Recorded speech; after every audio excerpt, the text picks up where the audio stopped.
আসসালামু আলাইকুম, আমি রুমানা পারভিন। আজকে চলে আসলাম আপনাদেরকে দেখাতে আমি কিভাবে বাসার তৈরি আলুর চিপসটা রেডি করি।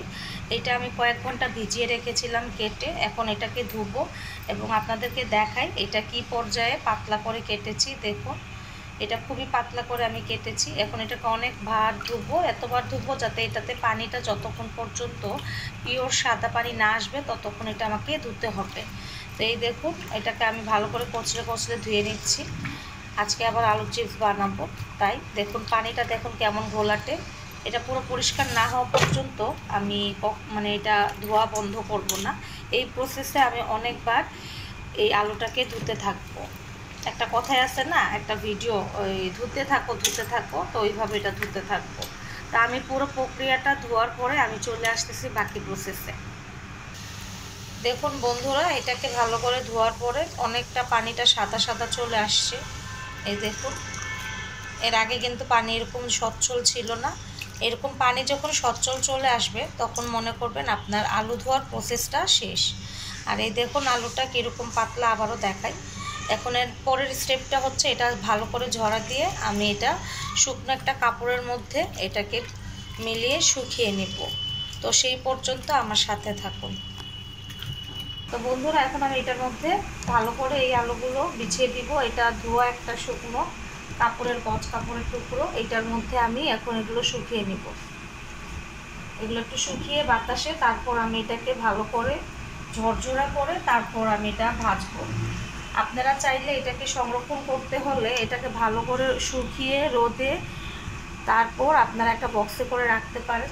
তবে ওইভাবে আমি কখনো রাখি না, দেখা গেছে অনেক সময় কালচে হয়ে যায়, তখন আলুর চিপসটা ভাজতে গেলে তিতা তিতা ভাব করে অনেক ক্ষেত্রে।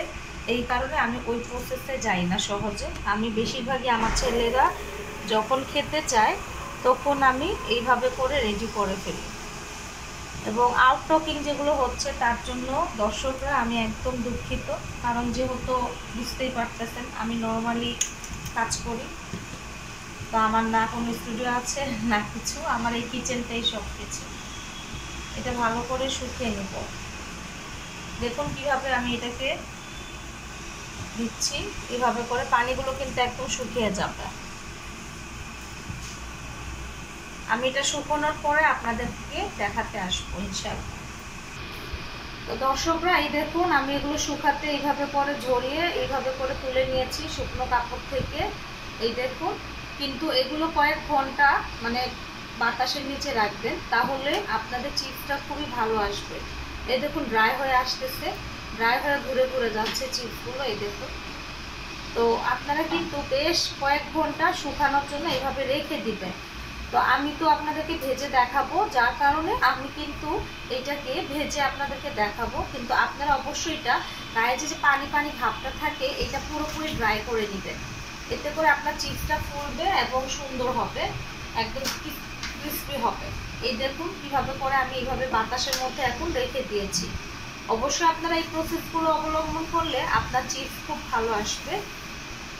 এবং এই দেখুন এখানে 4টা ট্রেতে আমি চিপসগুলো রেখে দিয়েছি। আর আরেকটা জিনিস হচ্ছে গিয়ে কাটার প্রসেসটা, আমি কোনো মেশিন ব্যবহার করিনি, কিছু ব্যবহার করিনি, আমার হাতের ছুরি দিয়ে কাটা চিপসগুলো দেখুন।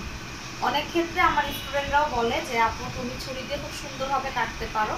তো আমি কিন্তু এগুলো ছুরি দিয়ে আমি সুন্দর করে স্লাইস করেছি, একদম নিখুঁতভাবে, একদম পাতলা পাতলা করে। ঠিক এইভাবে পাতলা করে চিপসগুলো কাটতে হবে। আরও কিছু দেখিয়ে দিই, এই দেখুন।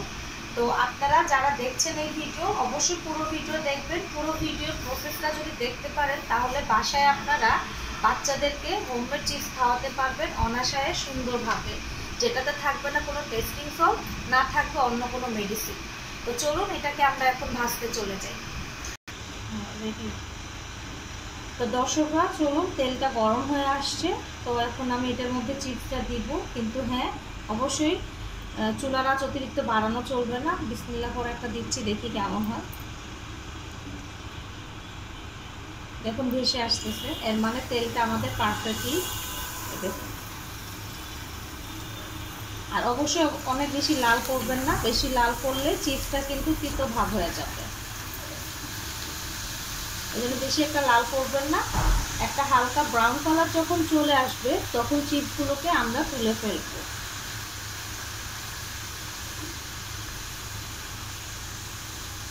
দেখুন চিপসগুলো কিন্তু খুব সুন্দর ভাজা হচ্ছে। এখন আমরা একটু অপেক্ষা করব, প্রয়োজন করলে একটুখানি আঁচটা বাড়িয়ে দিব, যেহেতু আমি কম রেখেছিলাম।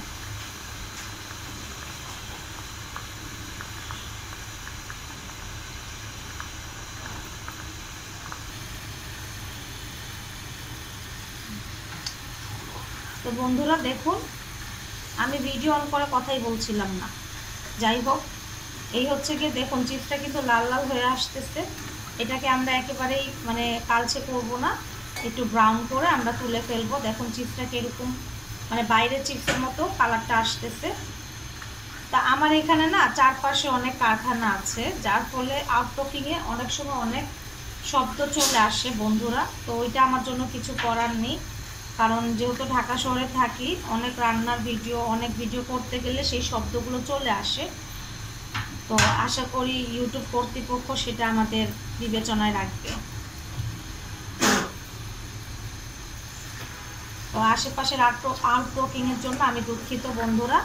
আর আপনারা চিপসটা দেখেন কত সুন্দর কালারটা চলে আসছে। এটা খুবই মুচমুচে এবং মুড়মুড়ে হয়। আর এইগুলো বাচ্চাদের জন্য বলুন আর আমাদের নিজেদের শরীরের জন্য বলুন, এগুলো কিন্তু অনেক ভালো।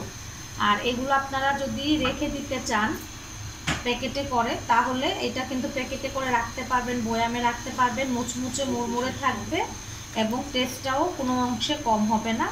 শুধু খাবার সময় মশলাটা মাখিয়ে নিলে বেশি ভালো হয়। তো আমি যে মশলা মাখাবো এটা আমি আপনাদেরকে দেখিয়ে দিব। আমার চিপস কিন্তু হয়ে গেছে, বেশিক্ষণ রাখলে এটা কালচে হয়ে যাবে। তো বন্ধুরা চলুন, আমার চিপসটা হয়ে গেছে। আর এই দেখুন এটার মধ্যে হচ্ছে কি একটু মরিচ ফাঁকি, একটু লবণ আর একটু গোলমরিচ আমি ছিটিয়ে দিচ্ছি যাতে একটু টেস্টটা ভালো লাগে। এখন এটাকে হালকা করে মাখিয়ে নিব। অনেকে একটু সস দিয়ে খায়, যেমন আমার পুচকিরা খায়। তো এটা হাসিস না, এমনি ভিডিওর 12টা বাজিয়ে